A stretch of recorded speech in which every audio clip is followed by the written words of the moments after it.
Muy buenas tardes y bienvenidos al lanzamiento de la edición especial de la revista universitaria 13 Nuevas Realidades para Chile, que celebra con su edición los 130 años de la Pontificia Universidad Católica de Chile. Saludamos a las autoridades presentes, al rector de la Universidad Católica, señor Ignacio Sánchez, al ministro secretario general de la Presidencia, señor Gonzalo Blumel, al vicerrector académico, señor Juan Larraín, a la vicerrectora de Comunicaciones, señora Paulina Gómez, al director de la revista universitaria, señor Miguel Laborde, al decano de la Facultad de Artes, señor Luis Prato, al decano de la Facultad de Teología, señor Joaquín Silva, a la decana de Educación, señora Lorena Medina, al decano de Ingeniería, señor Juan Carlos de la Hiera. Saludamos muy especialmente, además, al decano de la Facultad de Ciencias Sociales, señor Eduardo Valenzuela, a la señora Claudia Campaña, a la profesora de la Facultad de Artes, a la señora Loreto Valenzuela, vicedecana de la Facultad de Ingeniería, quienes nos acompañarán hoy en este panel de expertos. A los conductores de esta jornada, Constanza Santamaría e Iván Valenzuela, quienes nos acompañan hoy desde su casa radial T13 Radio. Y por supuesto al equipo editorial y de diseño de esta revista con quien se trabajó muy especialmente los últimos meses. A exalumnos, profesores, profesionales, amigos y amigas, muy bienvenidos. Para comenzar este evento, dejo con ustedes al director de la revista universitaria, Miguel Laborde, quien se referirá a la puesta en marcha de esta edición que celebra los 130 años de la UC desde la reflexión académica y contingente de nuestra universidad.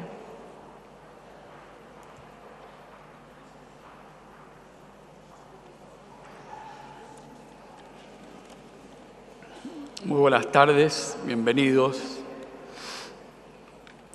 El tema de los 130 años tuvo la virtud de situarnos en una perspectiva de largo plazo, que uno normalmente por las contingencias no percibe. Y esto nos dio un tiempo, mediano y largo plazo, en que empezó a surgir algo en que hay varias coincidencias, que entre 1950 y el año 2050 la humanidad va a estar viviendo el mayor cambio de toda su historia, el cambio más acelerado. En una frase un poco exagerada de Noah Harari, él dirá que el ser humano se parece más, el de hoy, al Neandertal que a nuestros nietos, que nuestros nietos ya van a ser otra clase de seres humanos.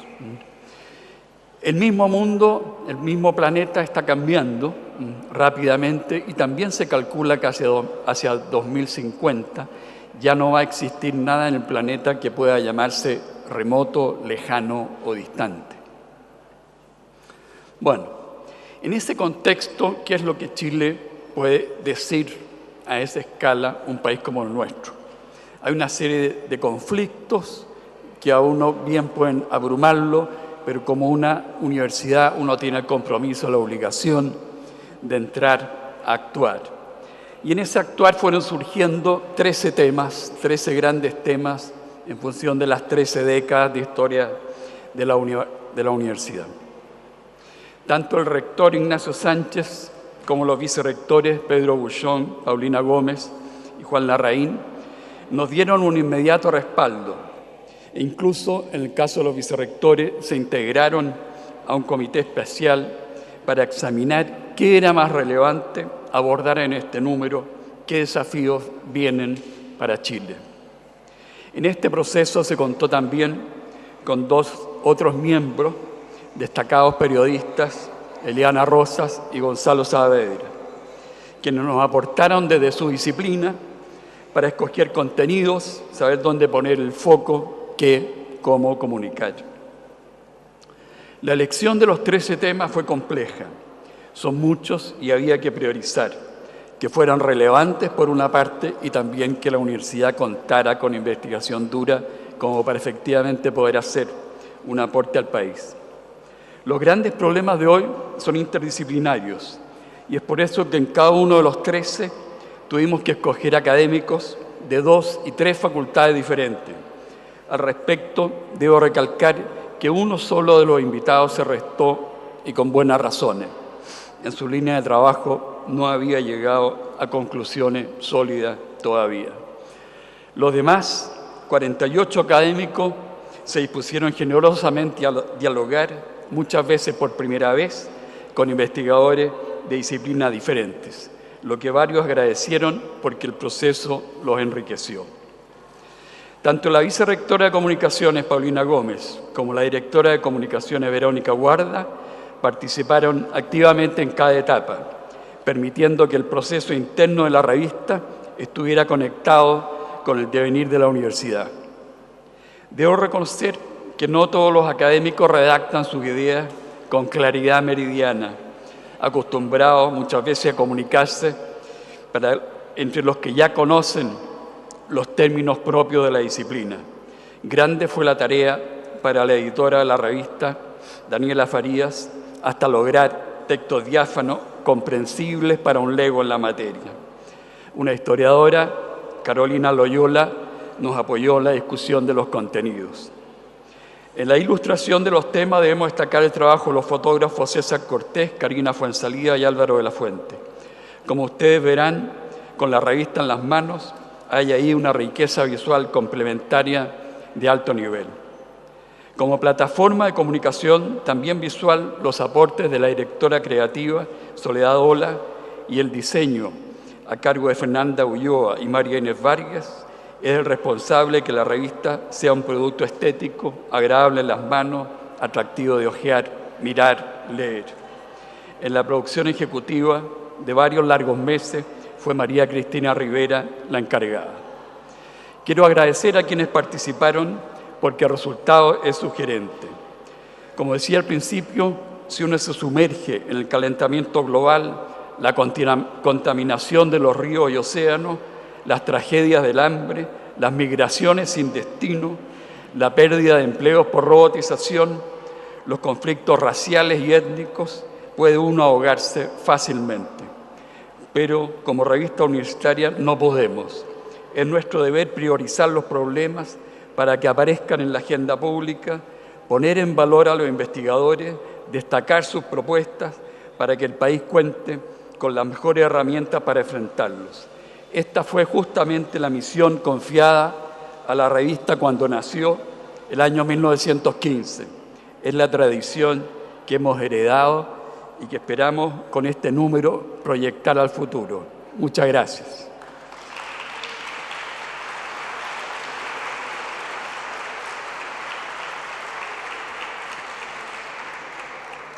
Agradecemos la palabra de Miguel Laborde y dejamos a continuación con ustedes al rector Ignacio Sánchez, que nos hará una pequeña reflexión.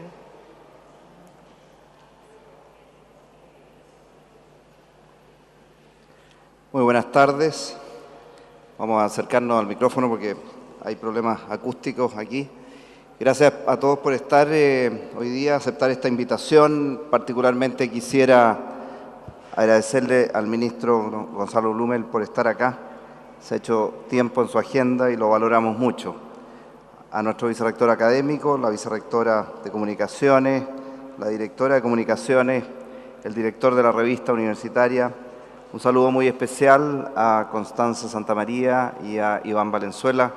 Muchas gracias por estar acá. Creo que va a ser muy importante su presencia. A los decanos, decanas, a los autores de los capítulos y artículos, panelistas, exalumnos, invitados especiales, señoras, señores. Quisiera agradecer a todos la presencia en esta presentación de la edición especial de Revista Universitaria 13 Nuevas Realidades para Chile, que conmemora los 130 años de nuestra universidad. Además de la presentación, en esta ocasión tendremos la posibilidad de participar en un conversatorio con expertos que analizarán propuestas concretas para el desarrollo integral del país. Por supuesto, felicito a Revista Universitaria, a la Dirección de Comunicaciones, por la organización y por la instalación de tan hermoso escenario y de los paneles. Durante este año estamos celebrando los primeros 130 años de vida de nuestra universidad. tenemos que hacer, por supuesto, una breve historia y dar una mirada retrospectiva a este siglo y un tercio de vida institucional. Con satisfacción podemos avisorar una trayectoria que está íntimamente ligada a la del país, debido, entre otros factores, a que el nacimiento de nuestra universidad se sobrepone con el proceso de secularización que se vivió en nuestro hemisferio occidental y, por cierto, en Chile, en la segunda mitad del siglo XIX. Frente a este proceso, en la primera encíclica social de la Iglesia, Rerum Novarum, en 1891, el Papa León XIII asume una posición activa y vanguardista que se traduce en que la Iglesia no debía restringirse a poner bajo la lupa y ordenar y condenar los errores de la civilización, sino que debía ser activa y aportar soluciones positivas a los problemas que aquejaban a la sociedad. En nuestro caso, como país, el avance de las denominadas leyes laicas durante la última década del siglo XIX, junto con la creación y desarrollo paulatino del Estado docente, requebrajaron la histórica relación existente entre el Estado y la comunidad católica. Entonces esta fractura entre el poder temporal y el espiritual se tornó profunda e insalvable, ante lo cual la Iglesia comprendió que debía crear organizaciones educativas y que debía dejar de construir toda su influencia social sobre la base de su anterior vinculación con la autoridad política. En cuanto a la educación, el establecimiento de los colegios públicos y laicos tutelados por la Universidad de Chile estimuló en la Iglesia la creación de una institución paralela universitaria que, en palabras de su fundador, se dedicara a formar el corazón de los jóvenes y un nuevo conocimiento al servicio del país. De esta forma, y con el apoyo de personeros como Abdón Cifuentes, Joaquín Larraín Gandarilla, el arzobispo de Santiago, Monseñor Mariano Casanova, se decreta la fundación de nuestra universidad el 21 de junio de 1888. Estos datos ilustran muy resumidamente los inicios de los 130 años que celebramos con júbilo y satisfacción. El crecimiento paulatino y sostenido de la institución se fue verificando desde el comienzo mismo de las actividades en todos los ámbitos en que se desarrolla una casa de estudios superiores que tiene como objetivo, aparte de la misión que se da, prevalecer y enriquecerse en el tiempo y dar así lo mejor de sí a la comunidad. El constante aumento de estudiantes y de planta docente, la creación de facultades y unidades académicas, la implementación, mantención y fortalecimiento de las condiciones para llevar a cabo iniciativas y proyectos de investigación de primera línea, fueron entonces desarrollando y moldeando nuestra presencia en el país. Por otra parte, entre los muchos signos inequívocos del profundo compromiso de la universidad con la sociedad, se insertan entonces distintas iniciativas que van desde el teatro de ensayo de la universidad, este centro de extensión, el Canal 13 de televisión, la red de salud, la Biblioteca Escolar Futuro, la fundación del DUOC UC y otras muchas iniciativas que hoy día forman parte del aporte de la universidad. Como muchos de nosotros conocemos su historia, otros por experiencia personal, la década de los 60 fue un periodo de la historia universal y nacional que se marcó por demanda, por cambios que en el caso del país y la universidad reflejó una serie de fenómenos históricos, entre los que destacaron los cambios gestados al interior de la Iglesia durante el Concilio Vaticano II. En este encuentro se fomentó y se encomendó a las iglesias regionales y nacionales una inserción más efectiva de la institución en el mundo moderno. Y así, Paulo VI promulga la encíclica Popularum Progressio, que invita directamente a la comunidad católica a la acción social.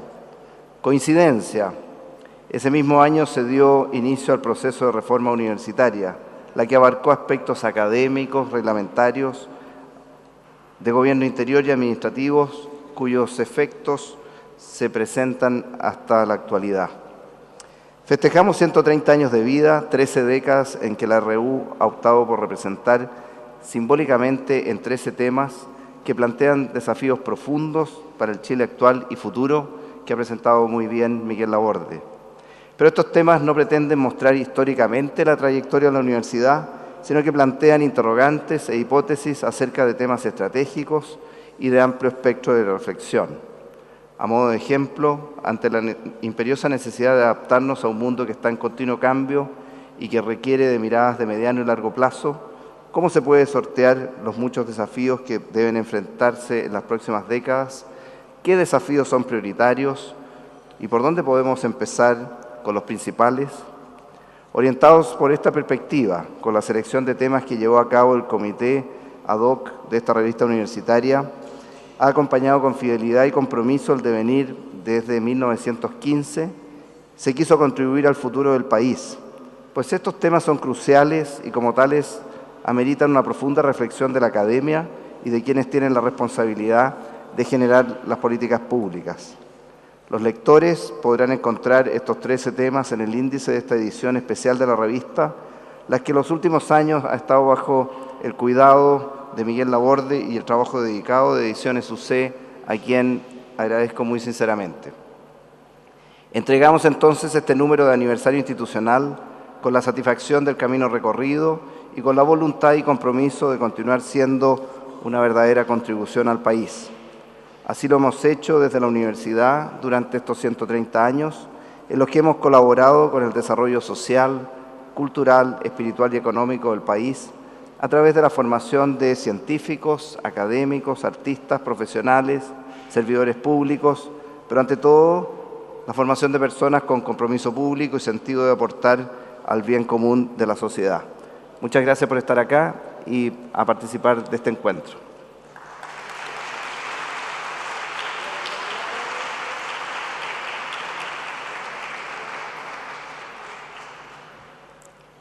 Agradecemos las palabras del rector e invitamos al ministro Gonzalo Blumel a dirigirnos unas palabras en torno al tema Chile Desarrollo Integral.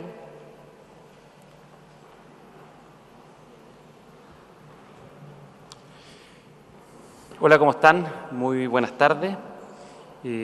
Agradezco la invitación a hablar de un tema que considero apasionante, el desarrollo integral, por dos razones. Uno, porque es un tema que ha estado muy ligado, vinculado a la historia de nuestro país, el desarrollo de un concepto desde la independencia que ha estado muy presente. Y otro, porque, por casualidad, es el gran objetivo, o es la gran meta, el gran compromiso de nuestro programa de gobierno, el gobierno del presidente Piñera.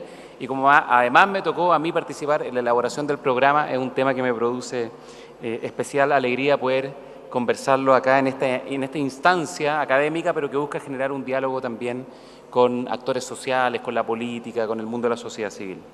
Así que agradezco, rector, la invitación, la posibilidad de participar. Felicito especialmente al equipo de la revista universitaria. Miguel, gran trabajo, es una muy buena publicación, muy interesante los temas que plantea. Y felicitar también a la universidad, 130 años no es poco, yo creo que ya una buena cantidad de años contribuyendo no solo a la formación de profesionales, sino también contribuyendo al progreso de nuestro país, al progreso de nuestro querido país. Y como exalumno también es una alegría poder estar nuevamente en mi casa de estudio. Solo una anécdota. Me tocó hace aproximadamente un mes y medio participar en la presentación de un libro, o una serie de libros, de la Universidad Adolfo Ibáñez. Perdón si cito a otra universidad, en la radio o en la televisión se dice un canal amigo, una radio amiga, yo voy a decir, debería haber dicho una universidad amiga. Pero es un libro muy interesante, la historia política de Chile de 1810 al 2010. ¿Y por qué interesante y por qué lo quiero vincular a esta publicación? Porque en esa historia política de Chile, que son 4 tomos, es un esfuerzo importante leerlo, pero vale la pena, también se presenta algo que está muy vinculado a lo que está en esta publicación, en esta revista, en esta edición especial, que yo creo que tiene que ver con problemas persistentes de nuestra historia, de la República, pero también con nuevos desafíos que van surgiendo en los últimos años o que se visualizan para los próximos años. Por supuesto, el libro de historia se centra más bien en los problemas persistentes y creo que aquí un poquito se encadena con intentar dar pincelazos sobre lo que viene hacia adelante en este desafío permanente, histórico, porque es un desafío histórico, que es esta meta que nos hemos trazado como país hace ya 200 años, y por eso cito una publicación que hace un recuento histórico de los últimos 200 años de Chile, sobre esa gran meta que es el desarrollo, alcanzar el desarrollo. Hay algunos problemas persistentes que aparecen en esta publicación, que tienen que ver con las dificultades para alcanzar el desarrollo integral. Por ejemplo, la persistencia de la desigualdad.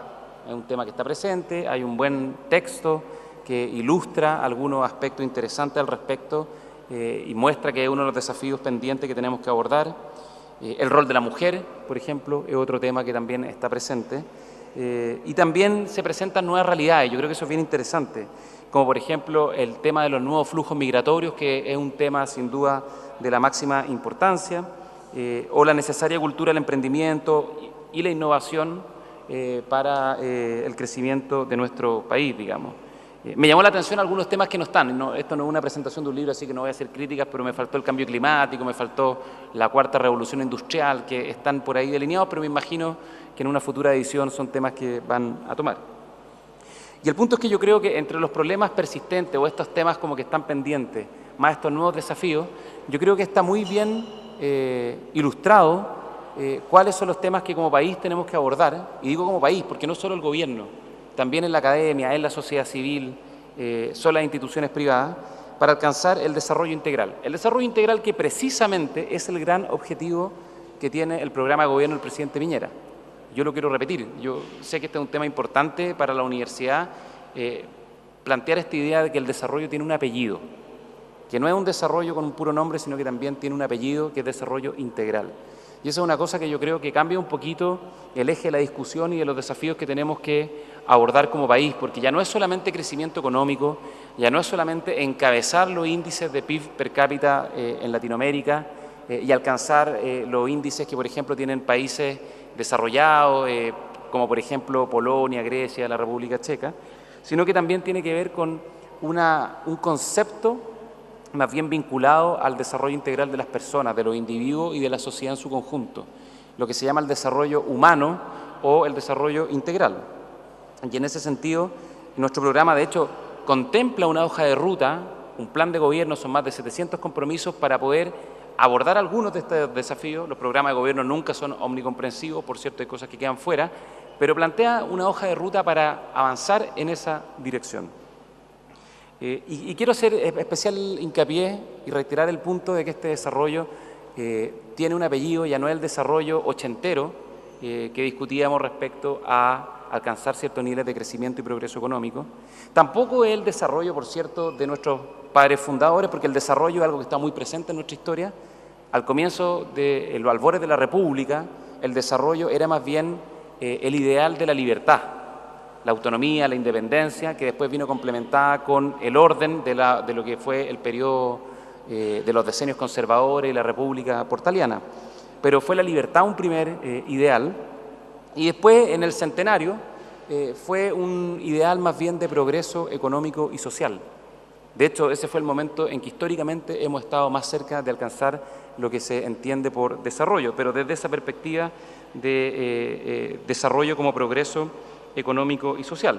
Y bueno, esa perspectiva del desarrollo se frustró en el centenario, esa historia conocida, está muy documentada, y se frustró fundamentalmente por una razón, porque las instituciones no fueron capaces de procesar las demandas económicas y sobre todo sociales que existían en la sociedad en ese momento, a fines del siglo XIX, a comienzos del siglo XX.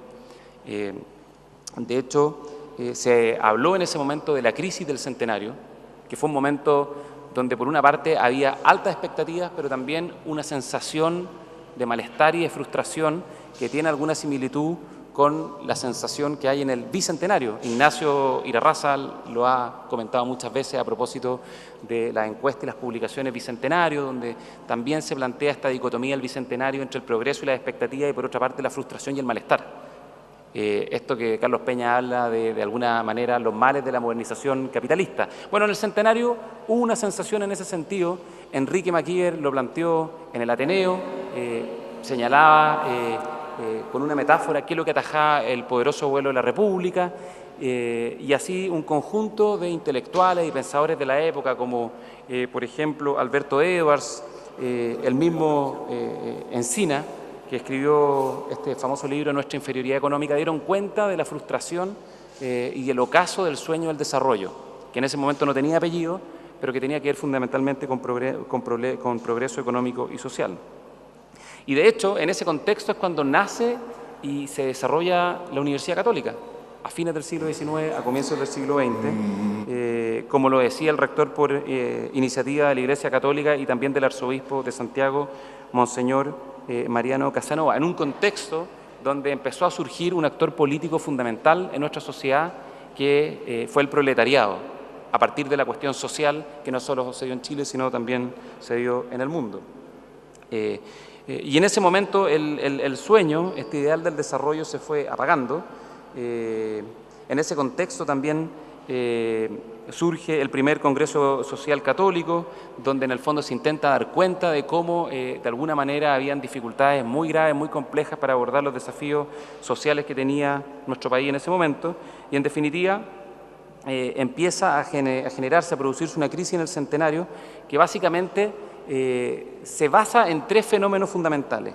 Uno, lo que ya señalé, el surgimiento del proletariado como actor social fundamental. Dos, la conversión del Estado en el principal actor de la política institucional, social y económica.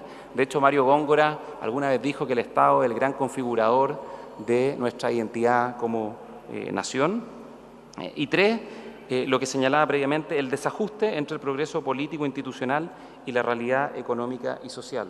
La incapacidad de nuestras instituciones de producir progreso, pero progreso inclusivo. Y eso quizá fue uno de los temas que seguramente fue factor fundamental para producir inestabilidad social, inestabilidad política y finalmente la crisis de nuestra democracia en la década de los 70 que terminó con ese periodo democrático. Y en ese contexto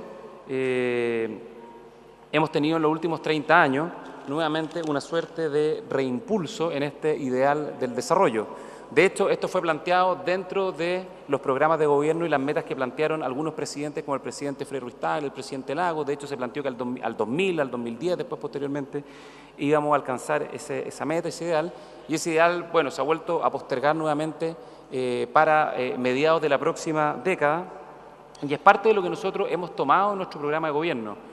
Pero insisto con esta idea de incorporar un apellido, darle más densidad y hacerse cargo de la transformación que hemos experimentado también en estos últimos 30 años, porque los desafíos que tenemos hoy día, naturalmente, no son los desafíos de la independencia, no son los desafíos del centenario, sino que tiene que ver con los cambios extraordinariamente importantes que hemos experimentado como país en los últimos, yo diría especialmente en los últimos 30 años.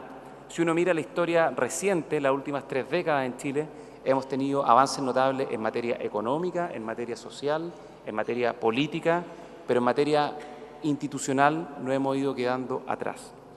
En materia económica, hemos básicamente multiplicado por 4 veces, por 5 veces nuestro producto per cápita y hemos producido una expansión de nuestra economía y de la calidad de vida de la población extraordinariamente importante. En materia social, se ha producido una reducción importantísima de la pobreza, al punto que hemos actualizado la forma de medir la pobreza estableciendo estándares más exigentes, porque ya somos un país que tiene capacidades de ponerse varas más exigentes en cuanto a sus metas sociales. En materia de desigualdad es cierto, como lo plantea la revista, las tareas están más pendientes, pero también ha habido avance. Ha habido avance, un lento retroceso, pero sistemático en los últimos 10-15 años que debiésemos intentar acelerar porque es un aspecto pendiente y relevante en el camino del desarrollo integral. En materia política, una transición también ejemplar desde la dictadura hasta los gobiernos democráticos, donde hoy día yo creo que nadie duda de que tenemos una democracia con dificultades, por cierto, con carencias, pero muy consolidada, con alternancia en el poder, que de una u otra manera busca resolver de la mejor manera posible las dificultades que enfrenta.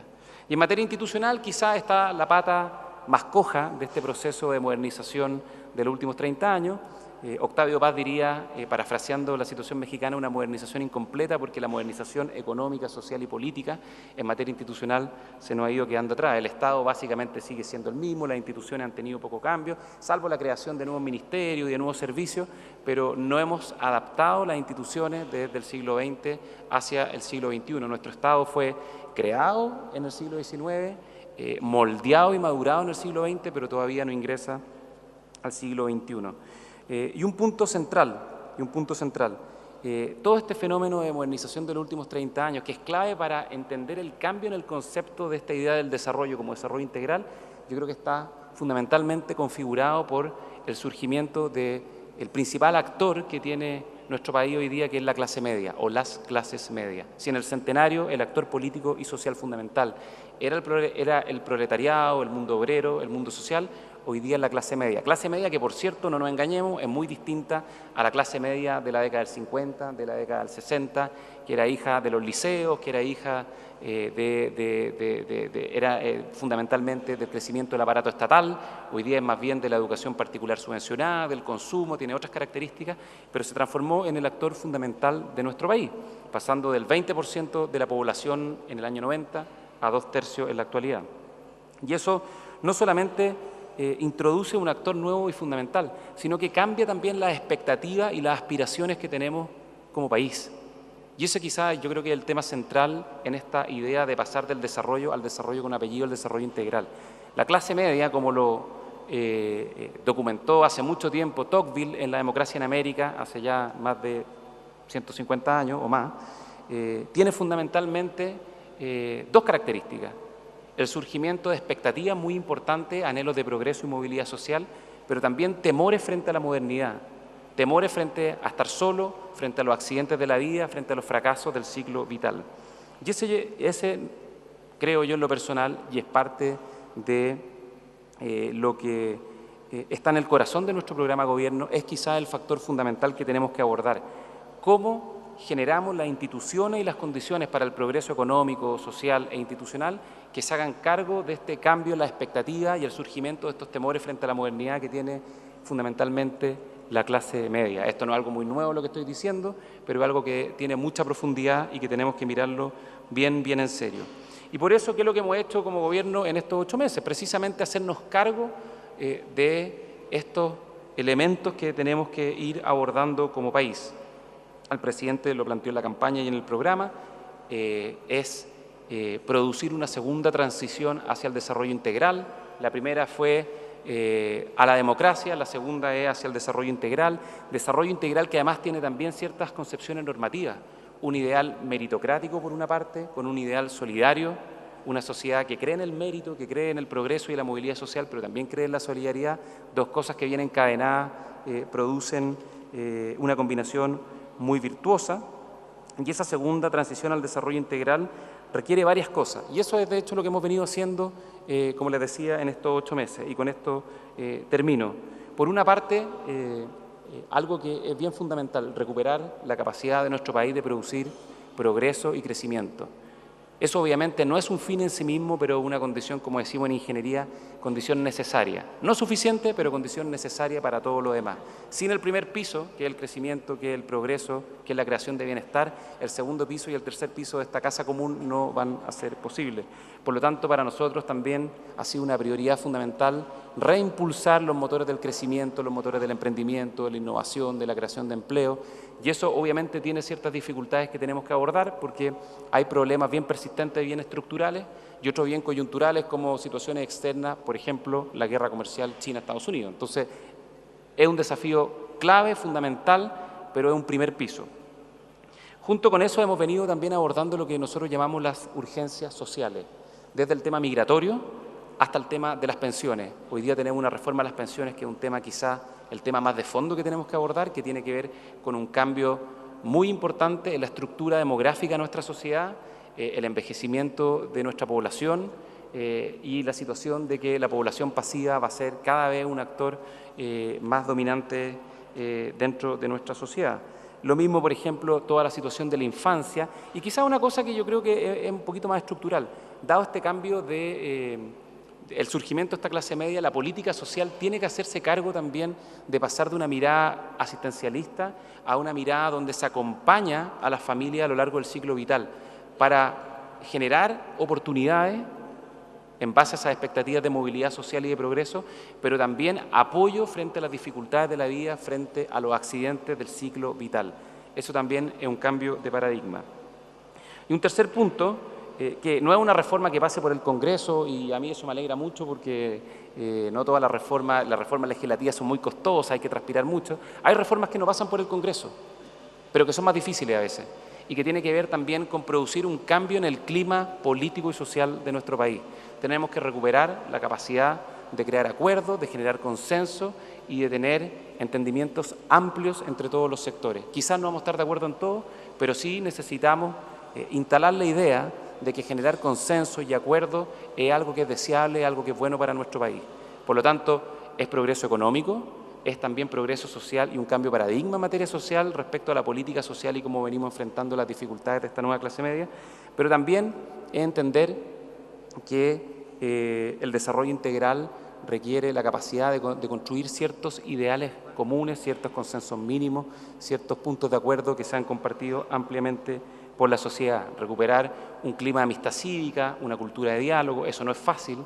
En los últimos años hemos experimentado un importante deterioro en esa materia y ese es un esfuerzo que a todos nos debiese interesar y a todos nos debiese involucrar. Y finalmente, a partir de eso, avanzar en un proceso de cambio, de reforma, de modernizaciones que se hagan cargo de los desafíos que tiene nuestro país para alcanzar el desarrollo integral, varios de ellos retratados, relatados con mucha elocuencia en la revista, otros que no están, pero que me imagino que serán motivo de futuras ediciones, sobre la base, yo creo, de una actitud que asume que nuestro país, obviamente, como decía el padre Hurtado, es una misión a cumplir, pero es una bonita misión que ha tenido luces en su historia y que ha tenido sombras, y que desde mi perspectiva personal y también de la que represento, que está ilustrada, retratada en nuestro programa de gobierno, han sido muchas más luces que sombras las que hemos tenido en nuestros 200 años de vida independiente, los 130 años que nos ha acompañado a la Universidad Católica, y vamos a seguir trabajando para que sigan siendo más las luces que las sombras que vengan a nuestro país. Muchas gracias.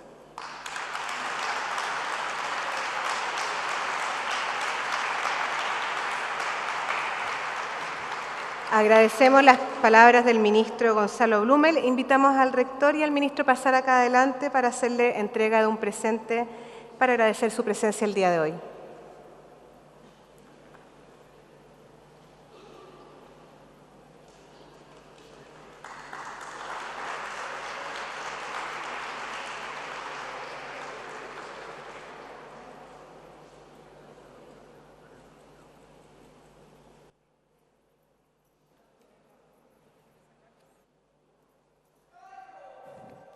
¡Amigo mío! Buenas tardes, Silicón. ¿Estás cansado, hombre? Caminé mucho. Sí, has estado fuera mucho tiempo, ¿ah? Es que me costó buscar lo que necesitaba encontrar. ¿Y qué buscabas? Bueno, lo que yo quería. ¿Y qué querías? Quería la luna. ¿Qué? Sí, yo quería la luna. ¿Ah? ¿Y para qué? Bueno, es una de las cosas que no tengo. Ah, claro, sí. ¿Y ya está todo arreglado? No puedo encontrarla. Lástima, ¿no? Sí, por eso estoy cansado. Helicón, tú piensas que yo estoy loco, ¿no? No. Sabes perfectamente que yo no pienso.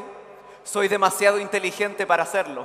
Sí, pero en fin, yo no estoy loco. Es más, te diré que nunca he estado más cuerdo que ahora. Simplemente he sentido un anhelo insoportable. Las cosas tal como están no me gustan. Bueno, eso es una opinión bastante difundida, ¿no? Sí, es cierto, pero hasta ahora yo no lo sabía. Ahora lo sé.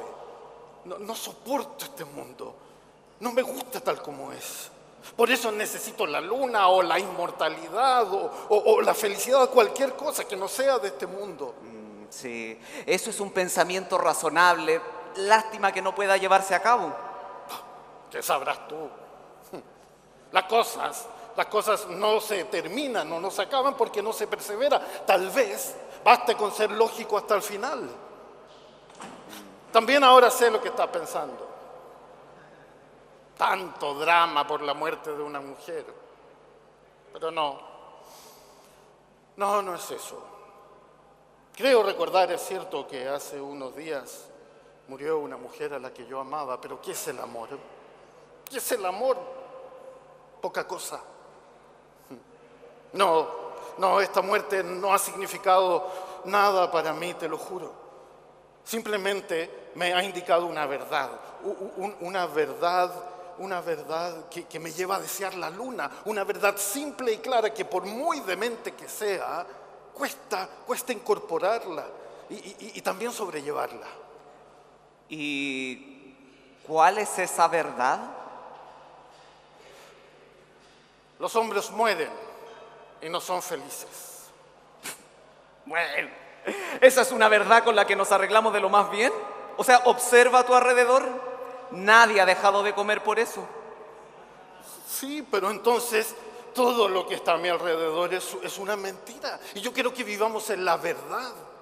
Y justamente tengo los medios para hacerles vivir esa verdad. Yo sé lo que les falta, Helicón.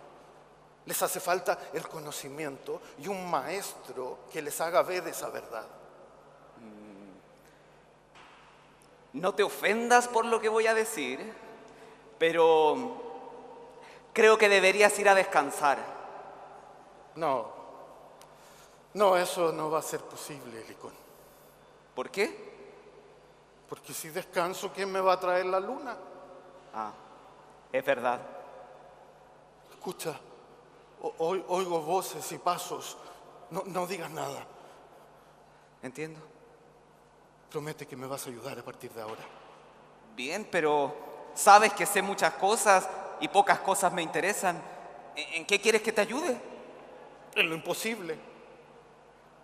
Bien, haré lo que pueda, pero antes creo que deberías saber algo. ¿Quieres escucharme y enterarte de lo que te amenaza? Yo solo quiero la luna, Helicón. De antemano sé lo que me va a matar. Por ahora necesito recoger lo último que me puede sostener en la vida. Por eso necesito la luna. Y tú no vas a volver aquí sin antes habérmela traído. Bien, entonces diré lo que tengo que decirte. Han organizado un complot en tu contra. Quereas es el jefe. Encontré esta tablilla que te informará de lo esencial. ¿A dónde vas, Helicón? A buscarte la luna.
Un muy fuerte aplauso a los actores Alexei Vergara, Juan Francisco Lea, quienes nos presentaron un extracto de la obra Calígula de Albert Camus, y a la soprano Pamela Flores, quien interpretó el aria Sempre Libera de la ópera La Traviata de Giuseppe Verdi. Un aplauso para los tres y, por supuesto, para Miriam Singer, quien fue la gestora de esta idea cultural en este espacio. A continuación, y para seguir con este lanzamiento, dejo con ustedes en este escenario a Constanza Santamaría e Iván Valenzuela, ambos periodistas, exalumnos de la UC y conductores de T13 Radio, que nos acompañan hoy como media partner. De ellos es la tarea de reflexionar junto al panel en torno a estas 13 nuevas realidades para Chile. Invito a aplaudir aquí a nuestros conductores para comenzar esta parte del lanzamiento. Muchas gracias. Verónica. Muchas gracias por la recepción y por la invitación, además, a una cosa tan importante como esta. No sé cómo nos vamos a recuperar del número que acabamos de escuchar, Iván. Muy emocionante, muy impresionante. Haremos lo que mejor podamos. Hagamos nuestro mejor esfuerzo. Partimos primero, además, por agradecer esta invitación, por invitar a los panelistas que van a estar con nosotros aquí en esta conversación acerca de estas grandes 13 temáticas que vamos a enfrentar hoy día y sobre las que vamos a conversar, las grandes temáticas que enfrenta nuestro país. Las 13 nuevas realidades para Chile, entonces, las conversamos con Loreto Valenzuela, la invitamos a pasar, es vicedecano de la Facultad de Ingeniería de la universidad, por supuesto, estudió su doctorado en Rutgers, la Universidad Estatal de New Jersey en Estados Unidos. Cursó tanto su magíster como su pregrado en la Escuela de Ingeniería de la Universidad Católica, y entre sus temas de especialidad están la caracterización de materiales poliméricos con sus respectivas aplicaciones biomédicas o en alimentos. Bienvenida, Lorena. También nos va a acompañar en este escenario Eduardo Valenzuela, que es decano de la Facultad de Ciencias Sociales, es licenciado en Sociología, sociólogo de la Católica, con estudios de posgrado en la Escuela de Estudios Superiores en Ciencias Sociales en París. Actualmente es director de la Encuesta Nacional Bicentenario UCEA-DIMARC e investigador principal del Centro de Estudios Interculturales e Indígenas. Bienvenido, Eduardo. Nos acompaña también y le invitamos a subir a Claudia Campaña, académica de la Escuela de Arte de la Facultad de Artes de la Universidad Católica. Es doctora en Teoría e Historia del Arte Contemporánea por la Universidad Complutense de Madrid, España. Además, realizó un máster en Historia del Arte en la Universidad de Londres, Inglaterra. Entre sus temas de especialidad están la historia del arte, el arte y la simbología y las artes visuales y la modernidad. Bienvenida, Claudia. Y también nos va a acompañar Juan Larraín, que es vicerrector académico de la Universidad Católica, es bioquímico de esta universidad, doctor en biología celular y molecular de esta misma institución. Además, realizó un postdoctorado en la Universidad de California, Los Ángeles, pertenece al Departamento de Biología Molecular y Celular de la Facultad de Ciencias Biológicas y su área de especialidad es la embriología molecular. Juan, bienvenido, muchísimas gracias por estar acá. Y nos hemos reunido, un aplauso para nuestros invitados. Nos hemos reunido para conversar en torno a esta edición especial de la revista universitaria, que la verdad es que ustedes probablemente ya la tienen, está preciosa, está sumamente interesante y que se dedica a celebrar los 130 años de historia de la Universidad Católica. En esta ocasión la publicación lo que hizo fue reunir a 48 académicos en equipos interdisciplinarios para plantearse frente a 13 temáticas claves de nuestro país en donde enfrentamos serios desafíos en el presente y también en el futuro cercano. Además, cada artículo se propuso como meta hacer propuestas concretas de cómo enfrentar cada uno de estos fenómenos y construir así 13 nuevas realidades para Chile. Una misión autoimpuesta de aportar con el desarrollo y sustentable de nuestro país. Y como decía Verónica Guarda, muchos de ustedes conocen a la Connie, a mí por la televisión, pero estamos aquí en representación de Tele 13 Radio, que es el medio asociado a un medio al que le hizo muchísimo sentido toda esta reflexión, toda esta tarea y participar, por supuesto, y asociarnos con este número. Tanto así que vamos a convertir estos 13 capítulos de la revista universitaria en 13 programas de Tele 13 Radio que van a ser difundidos a través de nuestras, como 13 podcasts nativos, es decir, hechos para el consumo digital por suscripción o por descarga en tele13radio.cl y en todas nuestras plataformas de difusión de podcast. Esos programas los va a conducir Constanza Santamaría. Connie.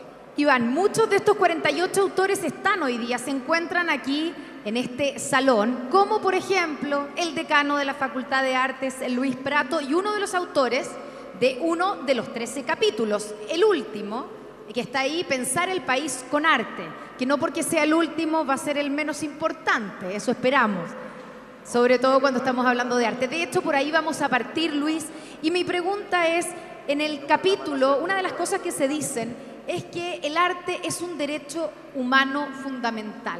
¿Por qué el arte y especialmente por qué la belleza es relevante para el desarrollo de un país?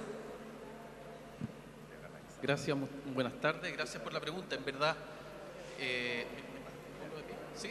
Me pongo de pie. La verdad, la pregunta, me gustaría tener mucho tiempo para contestar eso profundamente, pero creo que me gustaría decir entonces algo muy clave.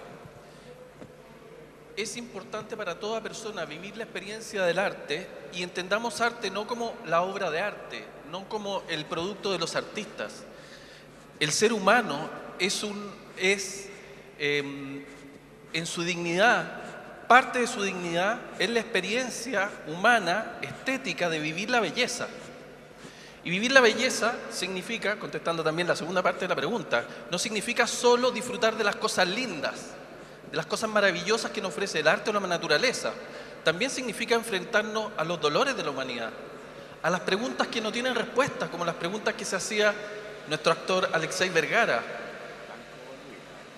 En esos extremos, en aproximarnos a la verdad de la existencia con todos sus misterios. Y el arte lo que hace es plantear, lo que ha hecho en la historia de la humanidad, permanentemente esas preguntas. Desde el arte, no para dar una respuesta filosófica. La filosofía da sus respuestas. La ciencia da otra respuesta acerca de la vida, acerca de la trascendencia. La teología da otra respuesta. Pero el arte es también una permanente búsqueda de todo ser humano, no de los artistas. Porque el arte son las obras de arte, son los artistas, pero es todo hombre, toda persona que vive una sensibilidad que le permite aproximarse a la naturaleza, a otros hombres y permite desarrollar esas preguntas fundamentales que lo que buscan finalmente, para los que somos creyentes, aproximarnos al gran misterio de Dios y de la tarea que Dios nos ha encomendado. Tal vez para quien no tenga fe, esa pregunta es acerca de la existencia. ¿Por qué estoy aquí? ¿Cuál es mi rol en este lugar? ¿Por qué me tocó estar en este mundo? No lo sé. Pero las respuestas específicas del arte no son transportables, no son subsidiables por otro conocimiento. El arte es parte de la necesidad del hombre de aproximarse a estos misterios, a su propia existencia y así construir su propia vida, y sobre todo en comunidad. Hablar de arte no es un camino personal encerrado en uno mismo, es un camino comunitario. Y es eso, un camino, una búsqueda permanente de toda la humanidad. Pensar nuestro país sin reconocer que el arte es la forma que vamos a encontrar o que nos va a permitir aproximarnos a ese conocimiento, nos va a limitar. El gran desafío es con arte, pensar nuestro país con arte. Gracias. Muchas gracias, Luis Prato, el decano de la Facultad de Artes, quien junto con Mario Villa y Marcos Lima escribieron el capítulo 13, Pensar el país con arte. Iván. Aprovechemos, Connie, que está Claudia Campaña, que es profesora de la Facultad de Artes. Claudia, ¿cómo andamos por casa? ¿Cómo estamos pensando nuestro país desde la perspectiva del arte o con la ayuda de la belleza o integrando la belleza en nuestro propio desarrollo? Yo tengo que ser bien honesta. Yo creo que estar en el número 13, estar al final, dice mucho de lo que el país opina y el lugar que le da al arte. Yo lamento lo que voy a tener que decir, pero me parece un espacio importante para hacerlo. Creo que en Chile no le damos la importancia que se merece al arte. Partamos por eso. Y ustedes dirán, bueno, ¿y qué importa que no le demos el lugar que merece a las artes? Es extraordinariamente grave en la medida que el arte es esencial para el desarrollo, y algunos dicen, para tener una sociedad más feliz, más inclusiva. El arte es lo que nos une, lo que nos da identidad, es la mejor herramienta para desarrollar el hemisferio derecho del cerebro. ¿Ustedes se imaginan hoy día un mundo sin música? Me imagino que los que llegaron aquí hasta el centro de extensión, algunos vendrían en auto y escucharon música o lo hacen todas las mañanas, un mundo sin color, etcétera, etcétera. En ese contexto, mirar hacia el futuro va a requerir de un país que piense efectivamente, tal como dice el título del artículo, en arte, en incluir el arte. Y eso pasa, perdonen si me alargo, en redefinir políticas culturales desde básica, media, la educación superior, en un futuro en el cual vamos a necesitar cada vez más creatividad y más seres humanos creativos para enfrentar, ojalá que con alegría, lo que nos depara los próximos milenios, ojalá. Por lo tanto, hay mucho que hacer. Yo me pregunto y lamento que el arte no sea un tema relevante. Nosotros llevamos muchos meses sin un director, por ejemplo, del Museo Nacional de Bellas Artes. Y no es tema, no preocupa a la mayoría, no es prioridad. Y lo encuentro lamentable. Entonces, espero que no sea un número 13 de mala suerte, sino que sea el minuto para cambiar, pensar y reflexionar muy seriamente, ¿no? ¿Cómo queremos un país? Y yo creo que lo queremos feliz, lo queremos integrado, lo queremos creativo, lo queremos en paz. Y para eso es absolutamente fundamental el arte. Gracias, Claudia. Otro de los temas, y que aparece en el número 2, tampoco sé si tiene que ver con la importancia, pero sin duda que el 2018 ha estado marcado por los temas de la mujer, por las reivindicaciones del mundo femenino, no voy a decir feminista, sino que femenino, derechos políticos, acceso al mundo laboral, la maternidad, el aborto, la violencia sexual, son temáticas que se han explotado y que han estado sobre la mesa durante este año. De eso escribió el profesor Eduardo Valenzuela.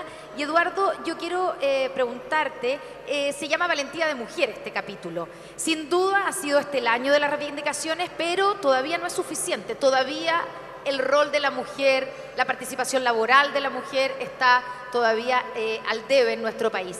¿Cómo se ve hacia adelante? ¿Cómo avanzamos realmente, no a paso de hormiga, para que exista realmente un rol relevante de la mujer en nuestra sociedad, en nuestro país? Bueno, efectivamente, sí. Efectivamente, estamos quizás como en una tercera gran oleada de reivindicación feminista. Hemos vivido un siglo completo de emancipación femenina y esta nueva gran oleada toca temas tradicionales, el tema de la participación de la mujer en los cuerpos representativos, en los cuerpos directivos, tanto del Estado como de la sociedad civil, que son temas pendientes. Tenemos en general un déficit bastante acentuado en la capacidad que tiene la mujer de alcanzar posiciones directivas en la sociedad, en las empresas, en las universidades también. Entonces, esos son temas como de segunda generación en estos procesos de emancipación femenina. Tenemos el problema, desde luego, de la participación laboral de la mujer, muy importante en nuestro país, donde la tasa de participación femenina en el empleo es baja en comparación al nivel de desarrollo que tenemos, y eso requiere todavía mucho mayor desarrollo.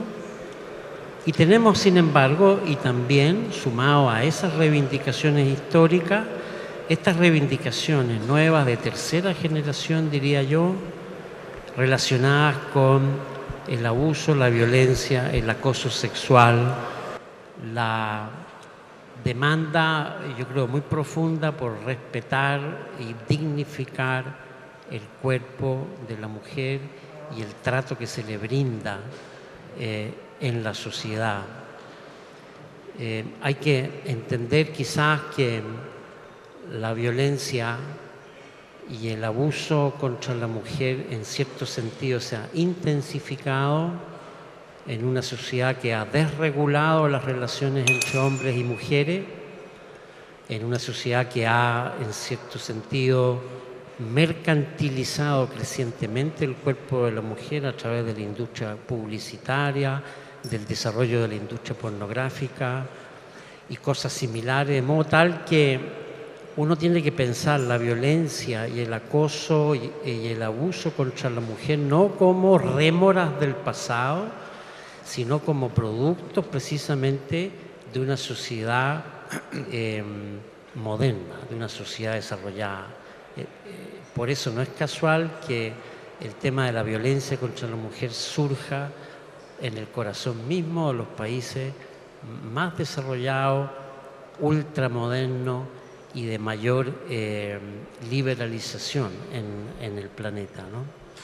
Entonces pienso que estamos sumando cosas históricas y reivindicaciones históricas de la mujer que no han sido correctamente satisfechas, con problemas nuevos, ¿no es cierto?, que requieren desde luego una decidida y valiente respuesta de parte del conjunto de la sociedad.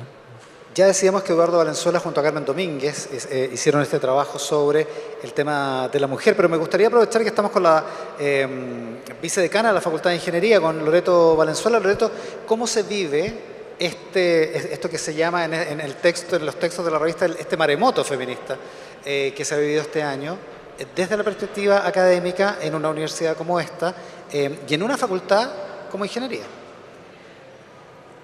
Hay varios puntos interesantes que se pueden tocar desde ese punto de vista. Uno es lo que sucedió este año y lo que ha venido sucediendo antes, tal vez con menos impulso y menos capacidad mediática.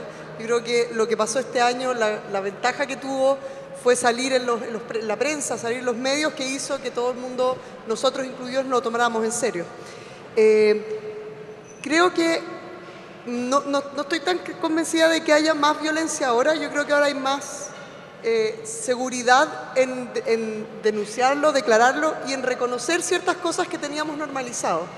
En una escuela como la Escuela de Ingeniería de nosotros y de otras universidades, estamos tan acostumbrados a que la mayoría son hombres que muchas veces pedimos permiso para estar en ciertas ubicaciones o ciertos lugares cuando en otras instancias no lo haríamos. Y yo creo que eso es algo que es cultural y que va cambiando en la medida que hay situaciones súper normales donde deja de ser raro que una mujer esté a cargo o que una mujer dé la opinión, y tampoco es raro que un hombre diga no, me tengo que ir a las 6 porque tengo que ir a buscar a mi hijo al colegio, cuando ya no es solo la mamá la que se preocupa de esas cosas, sino que es la sociedad entera que nos preocupamos de esas cosas. Eso cambia por ese lado. Y por otro lado, hay que pensar que en nuestra escuela y en ingeniería del mundo, esto es algo que está pasando recién. Cuando yo fui alumna de ingeniería en la Católica, no tuve ninguna profesora de ingeniería. Tuve un par de profesoras de la Facultad de Matemática y Facultad de Química, y sería. Cuando yo entré a trabajar a la Escuela de Ingeniería, era una de 2 profesoras, hace 12 años. Y hoy día somos 25, entonces hoy día la mitad del comité directivo somos mujeres. Y eso es algo que está ocurriendo de manera exponencial y ya no es tan raro, ya no es, tú estás en un equipo de trabajo, ya no es tan raro que sea mitad y mitad o que el líder de un grupo a nivel de estudiantes o a nivel de académicos sea mujer. Yo creo que eso es algo que falta mucho. Uno va al consejo de facultades, al consejo superior, y hoy día hay una decana. Habían 2 hasta hace muy poco, y que lleguen a haber muchas decanas va a pasar tiempo, porque tienen que haber muchos otros pasos entre medio. Hay varias vicerrectoras, y lo cual se agradece, porque para las estudiantes de pregrado, de posgrado y para las profesionales, ver que se puede es suficiente para hacer el cambio. Entonces, desde ese punto de vista... Muchas gracias, Loreto. Hay quienes se preguntan cuándo va a haber una rectora mujer en la Universidad Católica. Pero vamos a otro de los temas que están tocados en la revista, en esta edición especial, que es tal vez el que engloba toda la propuesta de la revista con sus 13 claves, que es la sustentabilidad. Cómo proponer un país sustentable. Y en ese primer capítulo, que no es el número 1, sino que es una especie de introducción, ¿cierto? Está uno de los autores, Juan Larraín, el vicerrector académico. Y Juan, la pregunta es... Entrevistados por nuestra gran profesora Eliana Rosas. Exactamente, por supuesto, que está por ahí, ¿o no? Está por ahí. Sí. Está. Muy bien, Iván, con ese punto. Bueno, la pregunta es si es posible. ¿Es realmente posible? Siendo el capitalismo como es, como lo conocemos, como lo experimentamos, ¿es posible pensar en un crecimiento económico en un país que pueda crecer en forma sustentable? Es una pregunta que me pilla por sorpresa, pero la voy a contestar desde el punto de vista más humano, porque la economía no es mi fuerte. Yo creo que el futuro de nuestro país y la posibilidad de tener una sociedad sustentable y un desarrollo integral, como decía el secretario general, tiene que ver con el cambio que tenga cada uno de nosotros a su interior. Yo creo que obviamente las políticas de Estado, la economía nos puede ayudar, pero yo creo que es un cambio interior que va desde el esfuerzo o la cultura o el hábito de botar la basura en el lugar correcto a pasar a cosas mucho más relevantes, porque hay que tener claro que sustentabilidad va mucho más allá del tema del cambio climático y de lo ecológico, va a un tema también de cómo nos relacionamos entre nosotros como personas, cómo reconocemos al que trabaja con nosotros, cómo respetamos al que trabaja con nosotros, cómo dialogamos con el que trabaja con nosotros. Por lo tanto, yo soy muy optimista de que nuestra sociedad puede seguir evolucionando hacia un desarrollo integral, pero creo que tiene que ver principalmente con un cambio interior, con que cada uno de nosotros se siente a pensar cómo hace para que nuestra sociedad, nuestro país sea más sustentable, un lugar más acogedor.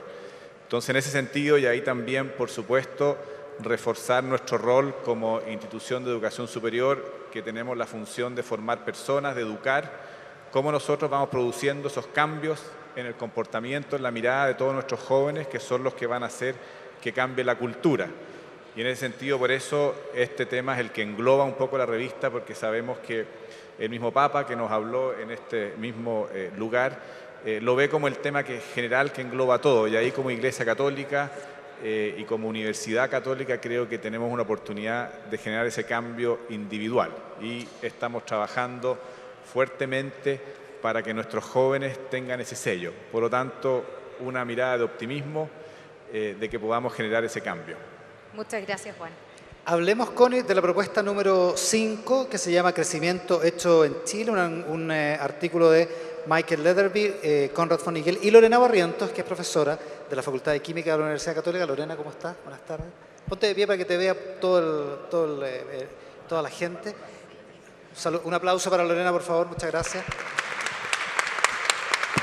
Pueden soltar sus copas de champaña un momento y aplaudir a la profesora. Muchas gracias. Lorena, está prendido. ¿Sí? Tenemos en Chile esta idea de que aquí jamás íbamos a inventar el Mac, de que acá jamás íbamos a inventar nada. ¿Tenemos un problema en Chile con la innovación? Más que con la innovación, o sea, yo creo que los últimos 20 años, que es un aspecto que justamente abordamos en el capítulo de esta revista, Chile como Estado, ¿no es cierto?, ya ha empezado a tomar carta en el asunto con respecto a justamente potenciar iniciativas para fomentar el emprendimiento y la innovación. De hecho, yo creo que somos un país creativo, de poetas, así que sin duda, obviamente, estamos preparados para este gran desafío. Solo políticas también, por mencionar algunas políticas públicas como Corfo, tenemos políticas también privadas, ¿no es cierto?, dentro de las que destacan, por ejemplo, nuestra institución a través de la Fundación COPEQC, y en la semana particularmente me tocó justamente ir a un conversatorio de EduLab y se comentó justamente una iniciativa de innovación y emprendimiento chilena, por cierto, que es lo destacable, y que justamente abordaba un problema mundial que tiene relación a cómo los ciegos pueden dibujar en un momento instantáneo, ¿ya? Porque nosotros dibujamos instantáneamente, vamos viendo, ¿no es cierto?, observando lo que dibujamos. Los ciegos tienen ese inconveniente. Y un profesor de psicología de nuestra universidad justamente diseñó a través de un emprendimiento cómo poder hacer que los ciegos dibujaran instantáneamente. Y algo tan simple que uno lo puede pensar que es con un lápiz que tiene una especie de lana, ¿ya?, que se va fijando en una especie de ¿cómo se llama esto?, velcro, ¿ya? Pueden ellos ir tocando instantáneamente lo que van dibujando. Entonces, pueden sentir un ejemplo, la figura, por decirlo claro, así, ¿ya? entonces un ejemplo específico, ¿no es cierto?, de emprendimiento no estamos chileno. tan mal. No, para nada, yo creo que no estamos tan mal, lo que sí estamos incipientes, ¿ya? Es algo relativamente nuevo, llevamos 2 décadas de emprendimiento y la verdad es que se están haciendo iniciativas, sobre todo desde la academia, con alianzas estratégicas con la industria, principalmente. Muchas gracias. Gracias Connie. a ti. Sigamos hablando de innovación y de futuro. ¿Cómo se imagina, cómo piensa la Universidad Católica las ciudades del futuro? Hay un capítulo que yo encuentro que es de los más atractivos, que es el Smart Cities, las ciudades inteligentes, cómo habitar el futuro. Loreto, ¿cómo se imagina la Universidad Católica esas ciudades del futuro? A ver, yo quiero aprovechar de tocar un punto de la pregunta anterior en esta respuesta. Adelante, esta es la idea, yo creo que sea un conversatorio. Primero, sustentable, porque no creo que la sustentabilidad en el futuro, y yo creo que en el presente, sea algo voluntario. Yo creo que la sustentabilidad hace 10 años era cool reciclar y uno pagaba la luz. Va a llegar el momento en que va a ser la única opción y que va a ser más rentable ser sustentable que no serlo porque se te van a acabar los recursos. Entonces una ciudad tiene necesariamente que ser sustentable porque si no, no tiene cómo mantenerse en el tiempo y hoy día la vida cambia tan rápido que para poder adaptarse a esa rapidez tiene que ir de alguna manera no dejando residuos atrás. Y en eso estoy hablando en términos de residuos, en términos de energía, en términos de transporte, en términos de planeamiento urbano. Hay que pensarlo de tal manera que sea sustentable económica, ambiental, social, cultural, en mente y que permita que distintas culturas puedan convivir, etc. Y lo segundo es que es una ciudad pensada desde el punto de vista integral del ser humano, no solo pensada desde expertos en ciudades, sino que expertos en casi todas las disciplinas. En las ciudades del futuro, los usuarios de la ciudad van a tener mucho que decir. Hoy día estamos viviendo un mundo donde la opinión pública, y hay otro de los artículos que habla mucho de eso, y la capacidad de información que tienen las personas, permiten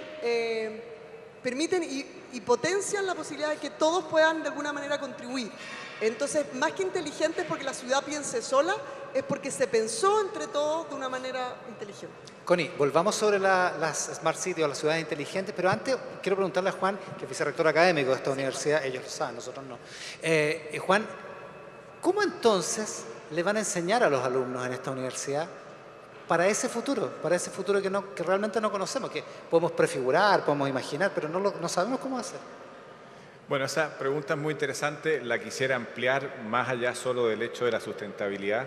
Obviamente hoy día las universidades tenemos un gran desafío de cómo formar a los estudiantes, futuros profesionales, futuros ciudadanos para el mundo que viene, que es un mundo más cambiante y de rápidos cambios. Y ahí yo me atrevería a decir que las universidades tenemos que transitar, y en eso estamos, a poner menos énfasis en la transmisión de conocimiento y mucho más énfasis en desarrollo de lo que se denominan como habilidades superiores, es decir, el pensamiento crítico, la creatividad, el trabajo en conjunto, la cooperación, la comunicación, el discernimiento ético.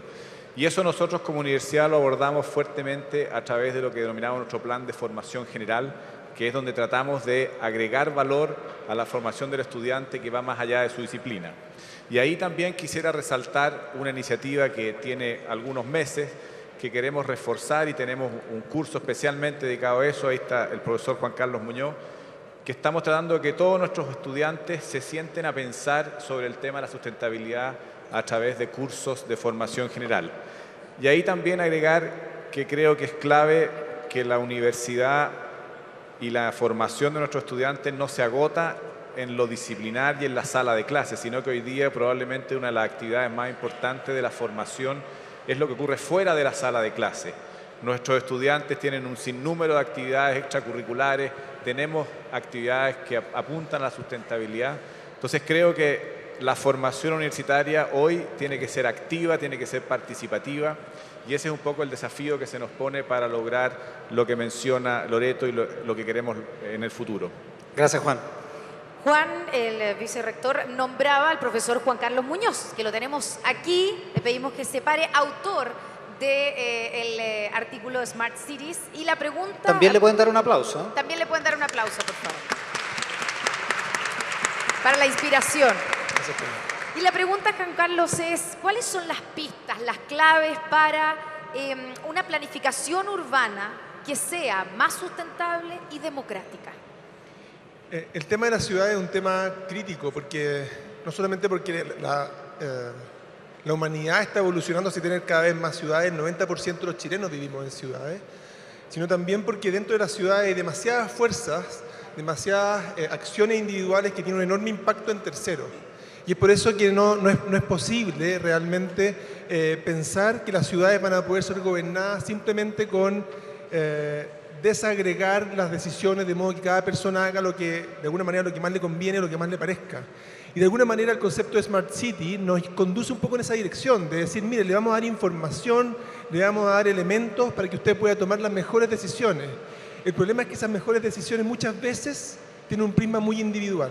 Y entonces el desafío de la ciudad tiene que ver con esa planificación, con esa visión de ciudad que uno quiere construir, en que todos estos elementos que nos complican de la ciudad, algunos tienen que ver con transporte, otros tienen que ver con medio ambiente, otros tienen que ver con acceso a espacios de calidad, a espacios verdes, estén garantizados para todos. Y eso exige una visión de ciudad que no necesariamente la vamos a garantizar si realmente simplemente confiamos en que cada uno de nosotros toma las mejores decisiones. A mí me encantaría ver una ciudad que al mismo tiempo tuviera una visión de cómo se debiera estructurar, que más que a lo mejor estar llevando a la gente rápidamente a destinos súper lejos, quizás necesitamos una planificación distinta que lleve a los destinos más cerca de donde las personas viven, por ejemplo, y que podamos garantizar parte de esa calidad de vida y esa sustentabilidad que la ciudad requiere. El problema es que eso nos obliga a confiar en un Estado planificador mucho más importante. Hoy día tuvimos en la mañana una gran actividad sobre densidad equilibrada aquí en la universidad, y el senador de la República, el senador Monte, hablaba justamente de eso, decía, lo que nos hace falta es un Estado que se aventure un poco más y con capacidad y ganando la confianza, y ahí entramos al tema de la democracia, la confianza de las personas de que esa planificación realmente nos puede llevar a una ciudad mejor.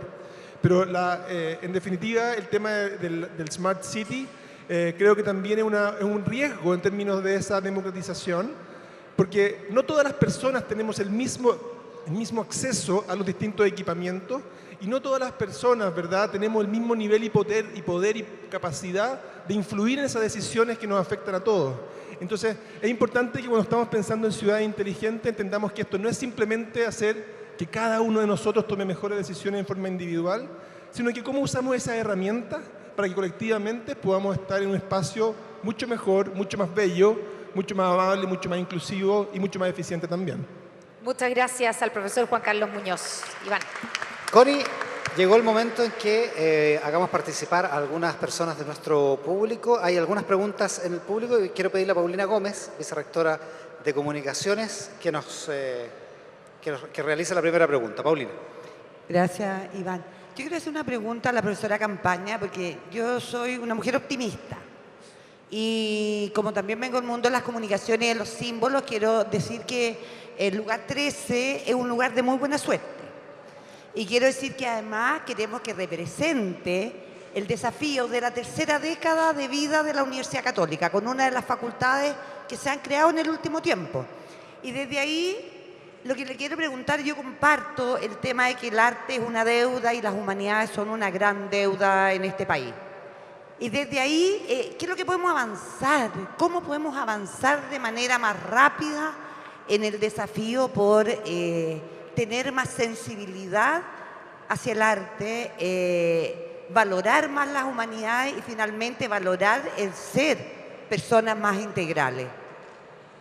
En todo caso, yo tengo que decir que para mí el arte es lo más importante, para muchos es lo más importante, ¿no? Pero hay que decir a veces que no es lo suficientemente importante en nuestro país. Ahora, cosas claro que se pueden hacer, vamos avanzando, por cierto, formar a profesores que puedan formar a su vez a los niños desde básica en lo que es el mundo creativo, las artes visuales, la música, las artes escénicas, la escritura, ¿no?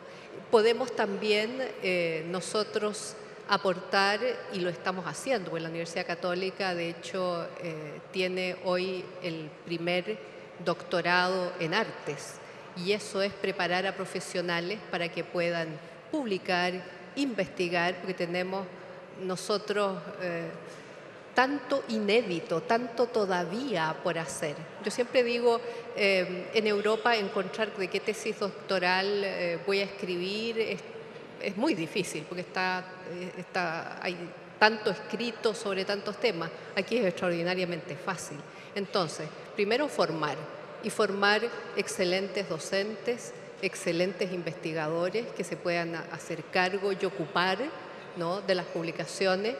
Creo que el Ministerio de las Culturas, el nuevo Ministerio de las Culturas, puede hacer mucho en términos de visibilizar a nuestros creadores.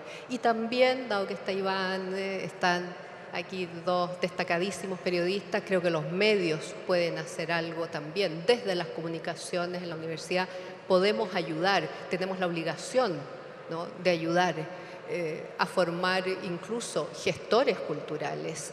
La visibilización de las artes me parece importantísimo. Tal vez nosotros mismos podemos estrechar más aún los vínculos con ProChile, que tiene a través de Jorge Ryan, un exalumno nuestro, la posibilidad de exportar y de visibilizar no solo las empresas, sino que a nuestros escritores, nuestros pintores, nuestros cantantes, etcétera, etcétera, que han probado ser los mejores embajadores del país. ¿Cómo queremos nosotros que la gente que vive en Chile, inmigrantes, los mismos chilenos, conozcan a nuestros artistas, pero cómo queremos que los conozcan fuera? Hay tanto que hacer. Y eso siempre es positivo y bueno. Y yo sí soy muy optimista y por eso estoy aquí y les estoy hablando de ello. Pero no puedo dejar de mencionar que el arte, a diferencia de otros países, no es todo lo importante que debiera ser. Y eso hay que decirlo y hay que ocuparse de ello. Yo soy muy consciente que la Universidad Católica lo hace y está colaborando, pero tal vez hay que hacer todavía más. Estoy convencidísima que un mundo con mayor creatividad y con arte es un mundo más feliz, es un mundo más armónico, ¿no? No puede ser que la sociedad esté solamente, a pesar que el mercado está invadiendo el mundo del arte, y está bien que así sea, pero el hombre es mucho más que economía, que su cuerpo, y su cuerpo se puede enfermar, yo estoy convencida, si no hay arte en la vida de los seres humanos. Yo lo encuentro relevante y creo que es más, creo que en el futuro se va a requerir de mejor arte. Si ustedes piensan en la historia de la humanidad, uno dice, ¿qué sería Florencia sin los Medici, que amaron tanto el arte que lograron transformar su ciudad? Hubo un hombre, a mí me impactó mucho una noticia, y con esto voy a terminar para no aburrir, que logró salvar su ciudad en Taiwán. No sé si lo vieron, un hombre de 90 y tantos años. La iban a destruir, su pequeña aldea, y él decidió pintarla, porque su abuelo le había enseñado de niño a usar un pincel. Pues salvó la aldea completa, porque encontraron que las obras eran tan extraordinarias que no se podían borrar, ¿no? Hay alumnos, yo me doy cuenta, míos, que su vida cambió para mejor porque se acercaron al arte, desarrollaron su sensibilidad. Además, en el caso mío, yo soy un historiador del arte, de las artes visuales. La visualidad es el lenguaje más universal, lo mismo que la música. Es efectivamente, y como muy bien dicen en el artículo los decanos Prato, Uvilla y Marcos Lima, el arte por definición es aquello que no tiene fronteras, aquello que efectivamente donde todos podemos coincidir, en un mundo que está tan polarizado, donde a veces la política nos convierte en enemigos los unos a los otros, pues el arte, ¿qué es lo que hace? El arte efectivamente nos reúne, nos une, nos obliga a entrar en diálogo, ¿no? Pero de manera armónica. Y también nos obliga a cuestionarnos de manera creativa, ¿no? Y en eso yo tengo total fe en que la Universidad Católica va por buen camino. Vuelvo a insistir, somos los primeros que tenemos un doctorado en artes en el país. Y eso implica que es muy importante para la universidad y yo se los agradezco, ¿no? Es tan importante el arte que Claudia Campaña vino lesionada a este panel. Así que le agradecemos muchísimo, Claudia, tu presencia. Y la verdad es que la importancia del arte y de la escultura es un tema que ha estado muy en la contingencia después de la discusión del presupuesto, los recortes que se querían hacer en las culturas y las artes. Se fue el ministro para poder comentar con él esa parte, pero efectivamente ha estado sobre la mesa. Tenemos otra pregunta de nuestro público. Patricia Imbarak, autora del capítulo número 9, que probablemente es de los más, iba a decir trascendente, pero va a ser redundante, pero importantes de los 13 capítulos, ¿cierto? Con el tema en el centro de la trascendencia. ¿Cuál es tu pregunta, Patricia?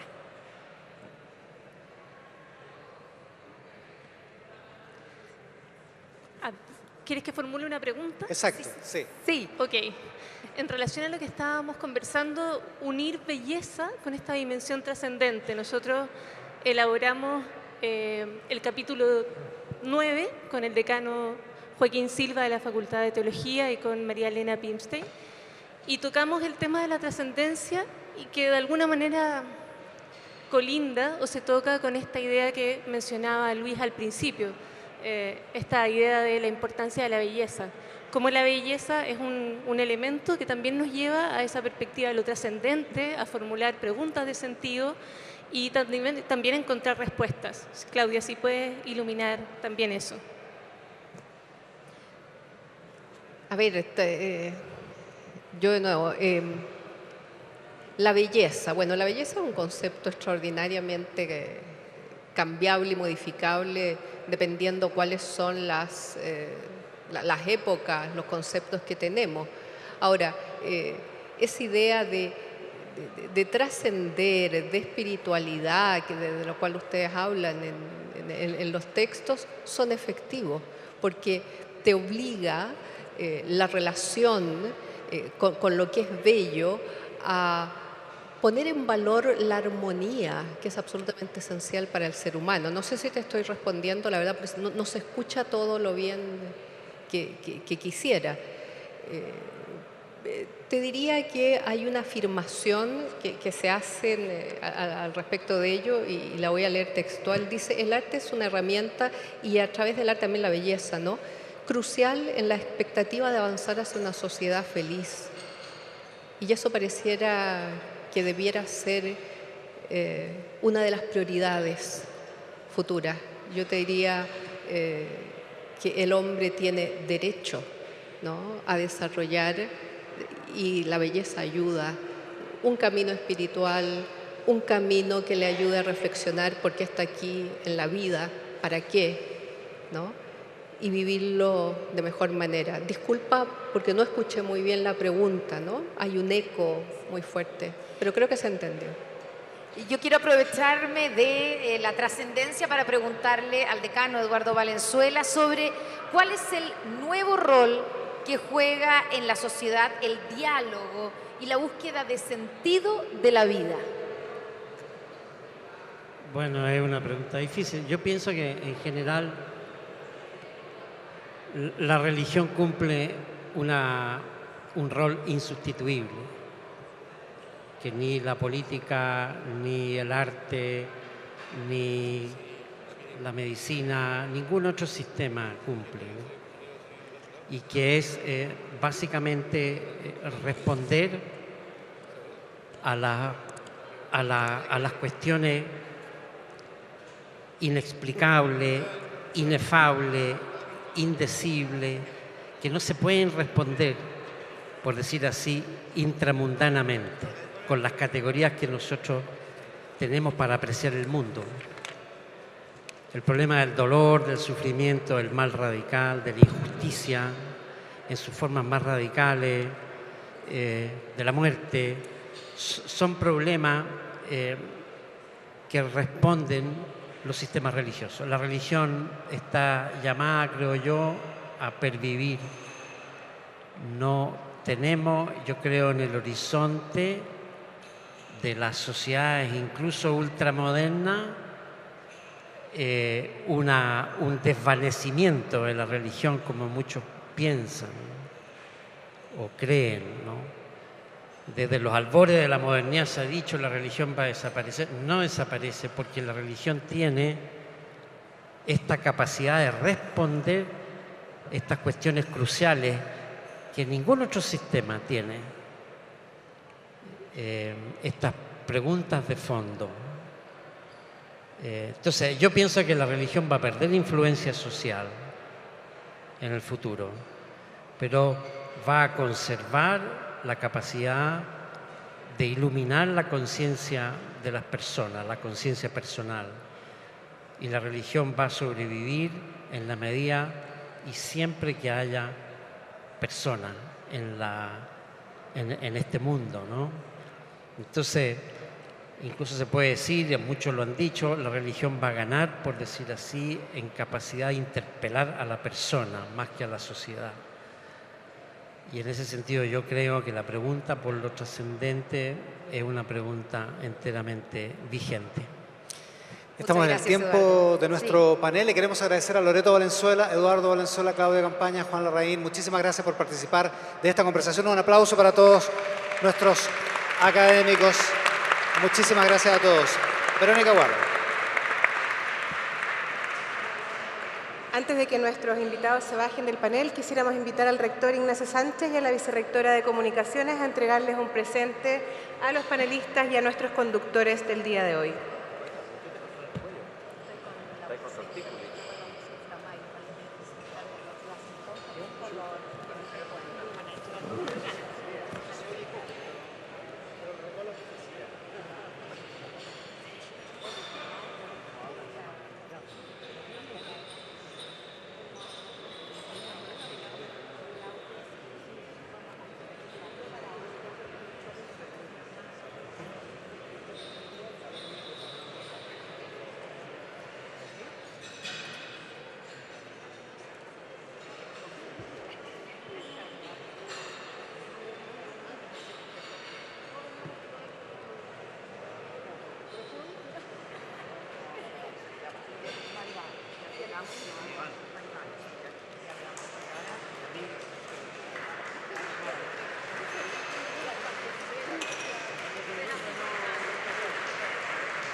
Un fuerte aplauso a este panel, pues, se lo merecen.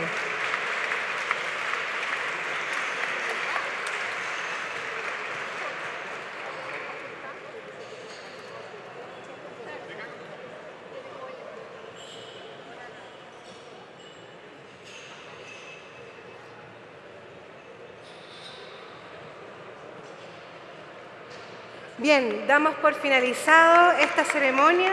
Les agradecemos a todos por habernos acompañado. Los invitamos a seguir conversando a quienes ya están instalados aquí en nuestro centro de extensión y desde el 29 de noviembre a escuchar los podcasts de T13 Radio con todos estos temas que hemos conversado hoy. Muchas gracias a todos.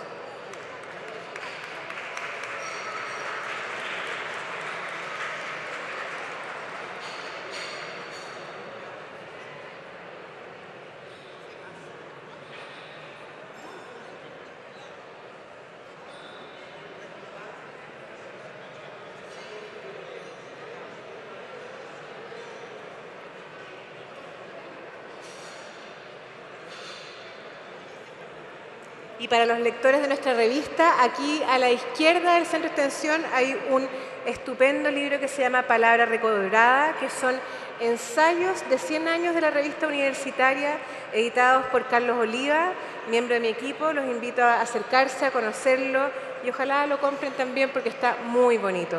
Muchas gracias.